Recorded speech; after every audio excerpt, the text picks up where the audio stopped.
Hujambo, karibu katika Dream Media habari, lakini kwanza ni machache kati ya mengi tuliyokuandalia kwa siku ya leo.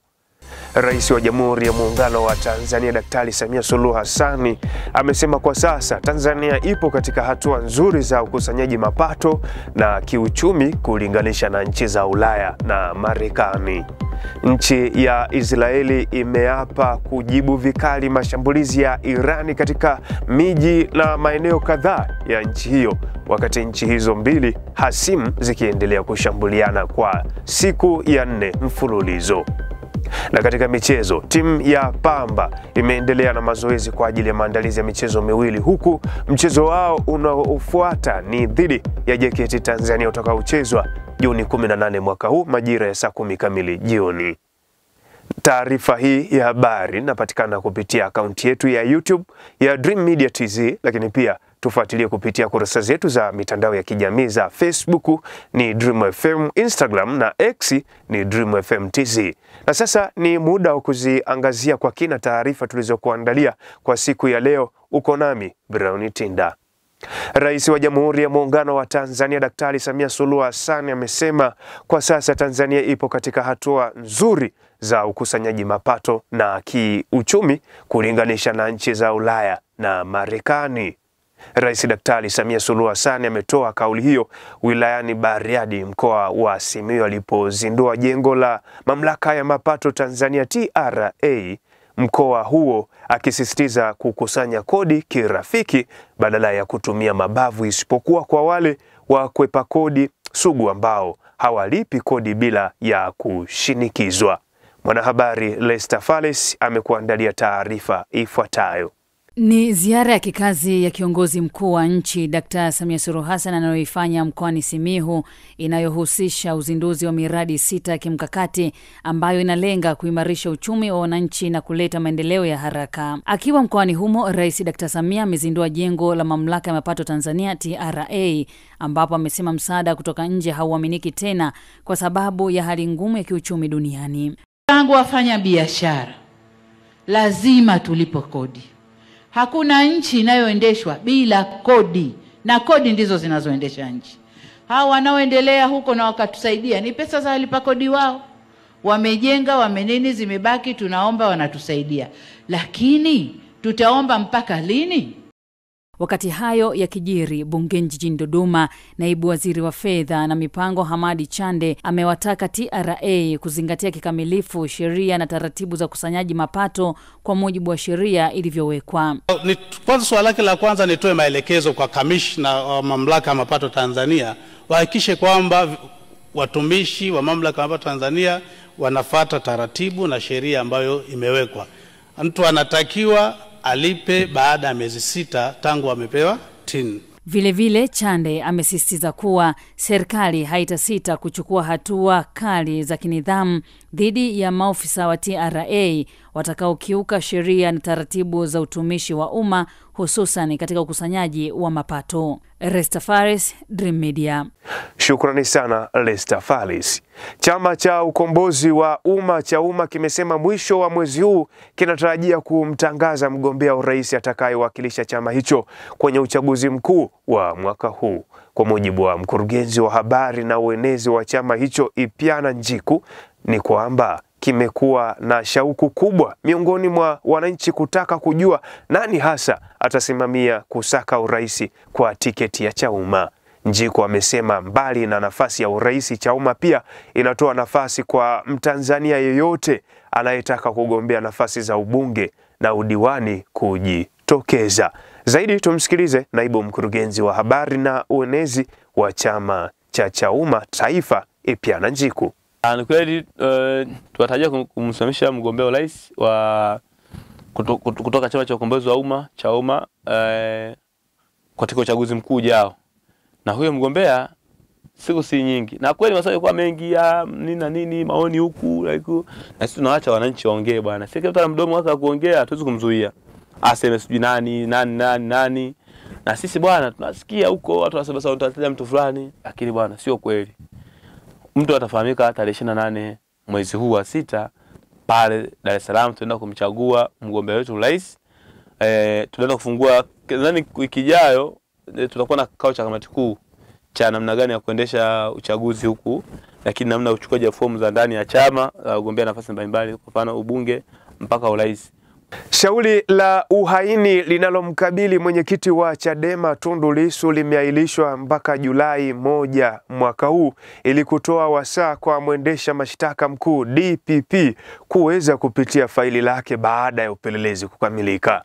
Juni 16 mwaka 2025, Lissu ameiomba mahakama ya hakimu mkazi Kisutu mbele ya hakimu Franco Kiswaga kumpa nafasi ya kujitetea mwenyewe badala ya mawakili wake, ambapo aliutaka upande wa jamhuri kueleza upelelezi umefikia wapi, ndipo uliposema kuwa umekamilisha, lakini faili lipo kwa DPP akilipitia na baadaye litaletwa mahakamani kwa hatua inayofuata.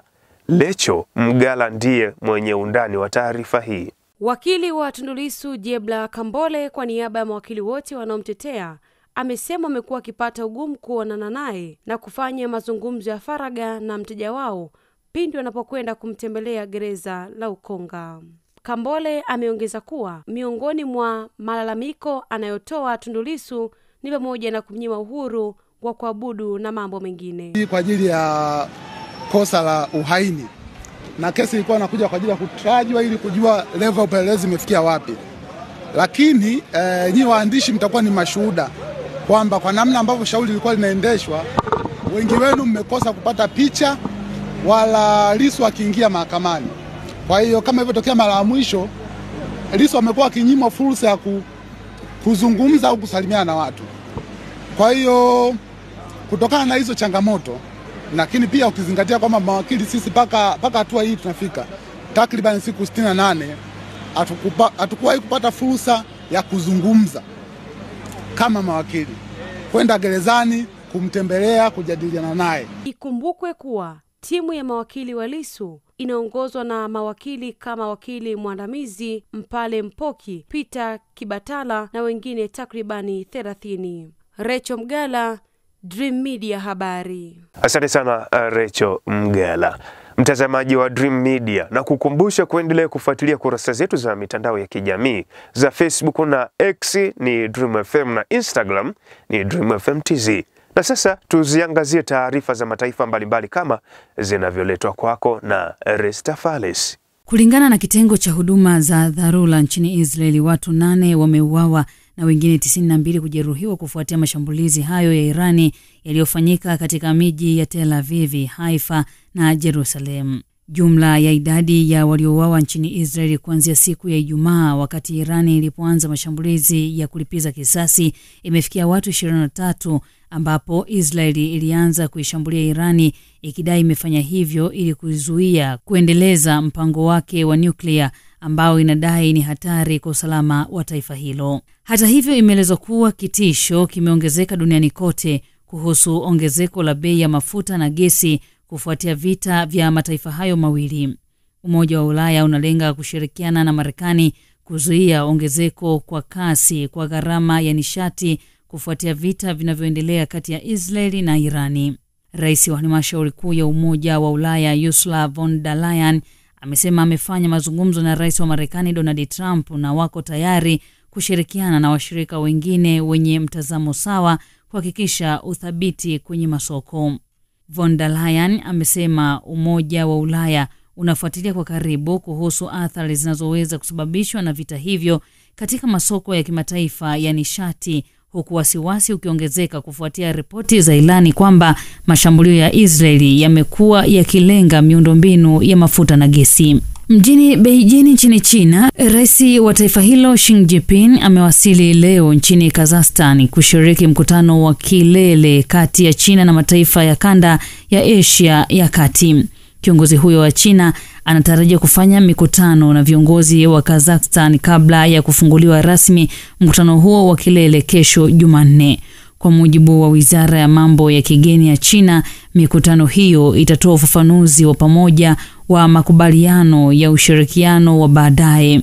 Mkutano wa kilele ambao ni wa pili kufanyika kati ya China na mataifa ya Asia ya Kati utawaleta pamoja rais wa Kazakhstan Kassym-Jomart Tokayev, Rais Xi Jinping na viongozi wakuu wa nchi kutoka Uzbekistan, Tajikistan na Turkmenistan. Na mtazamaji, huyo ni Resta Fales katika habari za mataifa mbalimbali.